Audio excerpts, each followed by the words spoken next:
am officially running for President of the United States. This time last election, Donald Trump was facing bombshell allegations of inappropriate behaviour towards women. Grab him by the pussy. I could do anything. I have such respect for women. I cherish women. Against the odds, he won. And year after year, it seems there's no controversy he can't deflect. In 39 days, we're going to win 4 more years in the White House. It's a skill Joe Biden could do well to learn from his opponent. I worked my whole life to empower women. I've worked my whole life to prevent abuse. You saw him up close as a politician. Correct. What kind of political operator is he? The kind where he smiles, it's like a wolf in sheep's clothing, right? Here I am in the Senate office. Hi, Long before Joe Biden was a household name across America, and here's my desk. Tara Reade worked in his Senate office in the early 90s. Here's a good picture of Senator Biden. It was her dream job. She hoped it was the start of a long career in politics.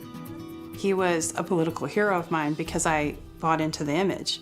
And I really believed he was someone to not only admire, but also I wanted to be like him. Like I had hoped to be maybe a senator or a congressperson someday. And here's the view from my window. You sound really happy. Yeah. There's my computer. And there's my posters. I was such like a little puppy, like so eager and happy. Yeah. Tara says it wasn't long, though, before her political hero turned into a predator. He would just put his hands on me. He would, whenever there was a meeting or if I would see him, usually he'd put his hand on his shoulder and then he'd run his fingers up underneath my hair, on my neck, and things like that. And I had never experienced that with a boss before, and I didn't know him. It's not like there was like small talk, like where we would, you know what I'm saying? There was no reciprocal relationship or flirtation. There was nothing like that. So it was just very much him coming into a room, putting his hand on me or whatever. Did you ever tell him, don't do that to me? No. I was too scared to say that. I didn't say anything. Did he touch other women? Yeah. He just didn't, he seemed to lack boundaries with women. Some might try to pass the behaviour off as a sign of the times. Reade was among several women who said Biden had touched them inappropriately. It's now threatened to undermine his bid for the White House. No, that ain't right, man. That ain't right. But it's a pattern of behaviour that remains today. Those Joe Biden shoulder massages, they're like magic. You should try one. Oh, you have? Joe Biden recently vowed to be more mindful of personal space after 7 women came forward with claims of inappropriate touching. I hear what they're saying. I understand it. And I'll be much more mindful. But I'll always believe governing, quite frankly, life for that matter, is about connecting with people. That won't change. But what Tara Reade claims happened 27 years ago in an open corridor of the Senate is much worse. So we were alone in this corridor and he said my name, and then the next thing I knew, he pushed me and up against the wall. He kind of moved his body towards me, and then he used his knee to separate my legs. He said, He said, I want to fuck you. And he was whispering in my ear and he was kissing me and I was trying to get away from him. And then when I pulled away, You're right? He had taken his hands and put them down my skirt and taken one hand and penetrated me with his fingers. And when I pulled away, he pulled back and he looked at me like kind of almost annoyed. And he said, "Come on, man, I heard you liked me."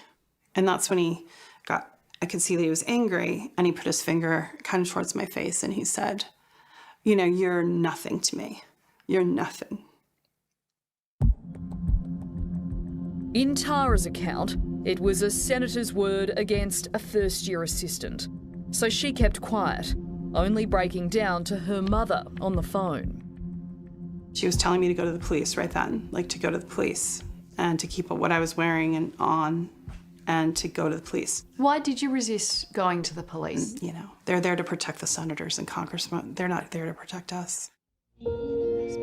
It would be 2 long years in 1995 before Tara told anybody else about the alleged assault, confiding in her neighbour, Linda Lacasse. She basically said that he had put her up against the wall. He put his hands up her skirt and he put his fingers inside her. What did you say? I said, I think you should file a police report. So she was upset. She was crying. Did you doubt what she was saying at all? No, I didn't. What prompted you to come forward and publicly corroborate her story? I felt that I needed to tell the truth. Did Tara ask you to come forward? I volunteered. You filed a written complaint to the Senate, but in it you only mention Biden's inappropriate behaviour. You don't mention the sexual assault. And I'm wondering why you wouldn't mention that, because there is a very big difference between inappropriate behaviour and sexual assault. Because I was afraid to. I mean, I consciously did that. The way they had it set up at that time, it was you fill out this form and hand it back. I didn't know who was reading it, and I was too scared. So I thought at a one-on-one that I would reveal that and talk about it, but I didn't feel comfortable.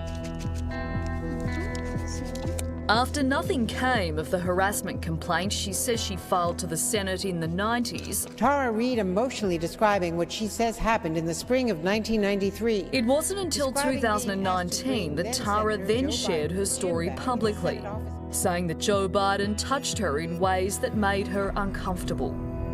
But, just like her formal complaint at the time, it was only half a story. She says she wasn't ready to talk about the alleged sexual assault. So what changed for you? What made you think, no, I'm going to tell the full truth? I decided that people needed to know he's going to the highest office of the land. He's running on a platform of character. Well, I know what he's like. I know what his character's like. And he doesn't deserve the presidency based on what happened to me. In March this year, Reade came forward with what she said was the full story. By then, many in politics and the media were already questioning her version of events. Did you sexually assault Tara Reade? No, it is not true. And Joe Biden spoke out strongly, denying the allegations. In every case, the truth is what matters. And in this case, the truth is these claims are flat out false. Joe Biden has repeatedly said this never happened. I think deep down he knows. Like, I don't know what his capacity is right now. It's not very clear, but I know he knows. He knows. What do you say to people who say they don't believe you? That's okay. You don't have to believe me. I'm the one who has to live with it. It seems there was very little for you to gain in coming forward. There's nothing to gain. And in my case, I lost everything. I lost work, legitimacy. I lost my reputation. I lost friendships. I lost my housing, everything, money, everything. There's also so many people that when they needed consolation, when they needed encouragement, when they needed a hug, have been happy to get that from Joe Biden. It's an allegation that has received little coverage this election. And unlike Trump's accusers, Tara has received a barrage of scrutiny. Do you feel as though if Joe Biden wasn't Joe Biden, your allegations would be taken more seriously? Absolutely. If he was a Republican. I think the fact that he's an elite Democrat put him in this untouchable position. And the media was biased and people were biased about it. Former Trump White House press secretary Anthony Scaramucci says, unfortunately, it's just not front of mind for most voters. I think it matters to some, but it's overweighed, like on the scales, if you will, by some of these big meta forces that are in the United States right now. If I was a woman voting in America, I would struggle to simply ignore those allegations. Yeah, but it's on both sides, right? So you've got allegations being made on both sides. At least 25 women have accused President Trump of sexual misconduct. His response was to call them liars. How would you describe Donald Trump's view of women? They're objects. You know, they're just like a car or a shoe or a phone. They're objects in his field of vision. And there are dozens of women who have made allegations of sexual misconduct against Donald Trump, and yet none of it seems to stick. Why? Because I think the people that support him have made a decision that he's not a politician. And so because he's never lived his life with great sanctimony or that level of righteousness that politicians live their lives with, his supporters have decided to give him a pass. Age doesn't excuse misbehaviour, but the Mooch believes it does explain why many voters will choose to overlook these allegations when voting this election. These are two old-fashioned guys. You know, remember, one's 75, the other's 78. And I think they grew up in a society that was a little bit more patriarchal than the one we're living in now, so they probably had less sensitivity. But I think people will overlook that are voting for Joe Biden the same way they're going to overlook elements of that who are Trump supporters. We're entering an election. Are you still going to support Joe Biden? Yes, I'm totally against Donald Trump. So yes, I am going to support him. That's an interesting decision because you believe that Joe Biden sexually assaulted one of your good friends, and yet you're going to vote for him to be president of the United States. I do believe that he did that. And yes, and if he becomes president, he's going to be the president who assaulted my very good friend. How do you grapple with that? I'm having trouble grappling with it. Does Tara know that you'll vote for him? Yes. Is she okay with that? Not really, I don't think. So who are you going to vote for? I'm not voting in the national election. Maybe next time. A lot of people died, and a lot more are going to die unless he gets a lot smarter, a lot quicker. So, did you use the word smart?